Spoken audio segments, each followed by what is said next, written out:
I have walked a long road to freedom, but I have discovered the secret that after climbing a great hill, one only finds that there are many more hills to climb. This quote is from the College Board Stimuli, Long Walk to Freedom by Nelson Mandela. This quote directly correlates and relates to the life experiences of people of color, constantly fighting just to be treated like their white counterparts. Hello, my name is Mia Munez, and today I'll be talking about the overall detrimental effects of police brutality on people of color. Furthermore to my question, to what extent has police brutality affected the overall well-being of people of color, or POC, in the US in the last 20 years? So these are my main topics and claims, one being the system being inherently racist and setting POC up for inevitable failure.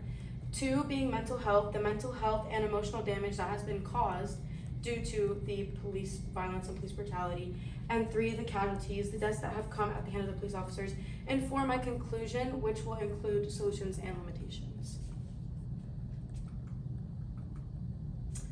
So first we have the system. Based on multiple statistics, including this one from Policy Initiative, US police kill civilians at a much higher rate than police in any other wealthy countries. As you can see, the number of people killed by law enforcement, which is the yellow, is per 10 million population in the most recent year with this available data. So in the United States, you see that we have 33.5. In other countries like Iceland and Norway, or other places like Iceland and Norway, we have 0. And Japan, we have 0.2, England and Wales, we have 0.5.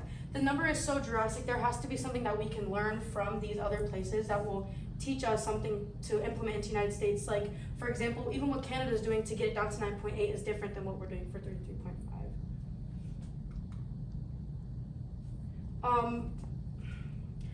In a study done where CBS interviewed and contacted more than 150 police departments, at least 69% reported that they have explicit racial bias training. Basically, racial bias training is when they teach these police officers to specifically look at certain races and have certain inputs and certain background knowledge on them, which could be racially motivated, as if specifically towards Black people, sometimes towards Hispanic, with things that are in the media. And also, Texas is a state populated with the most Black people, and they have been teaching explicit racial bias training since 2006. So since before everything actually blew up and the numbers actually skyrocketed. In this chart, you can see that in the racial majority of the city, where it's majority of Black people, which would include Newark, New Jersey, Cleveland, Memphis, Tennessee, Milwaukee, and Detroit. This is where they're having underrepresented Black people in their law enforcement, along with Asian and Hispanic. But for the Black people in Newark, they are mostly underrepresented, and for Cleveland as well, they're the biggest majority. As to where they're overrepresented are white people, and mostly all of them except for a few.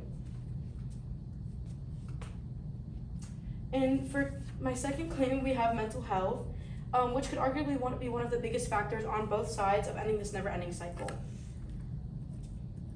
An article from the Harvard Gazette shows a study in 2018 that found a police killing of an unarmed African American triggered a month or months of poor mental health for Black people living in that state over the following 3 months after this happened.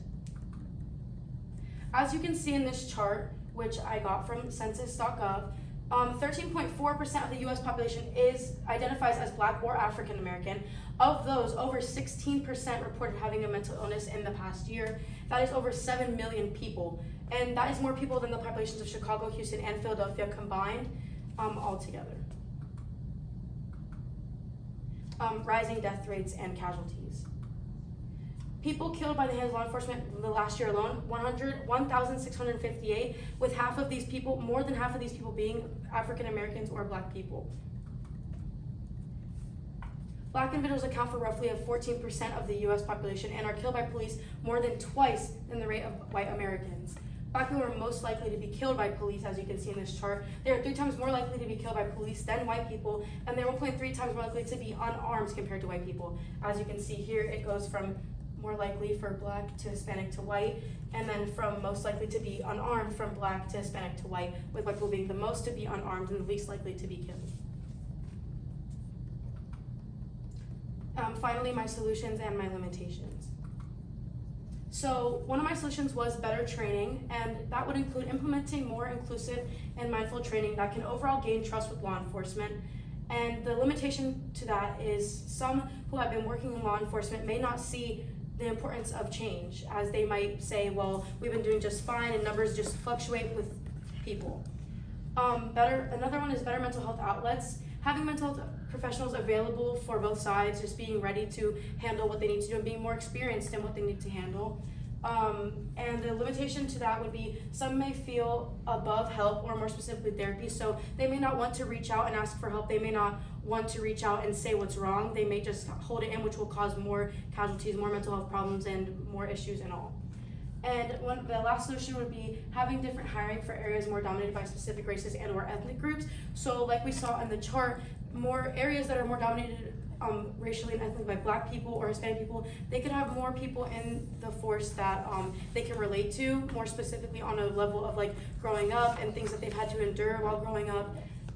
While the limitation to this is sometimes the people most qualified for law enforcement in these areas don't correlate with the groups that are around. So maybe in a group, in an area where it's dominated by Black people, there's more white people that are there willing to be in law enforcement.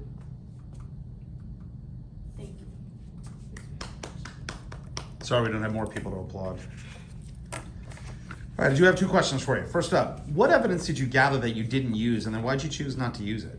I did gather a lot of evidence on how police brutality affects the way that people of color raise their children, and of how that affects a lot of people of color not wanting to join the law enforcement because they're raised in such a toxic area of being told how police act. Okay, and if you had more time, what additional research would you conduct?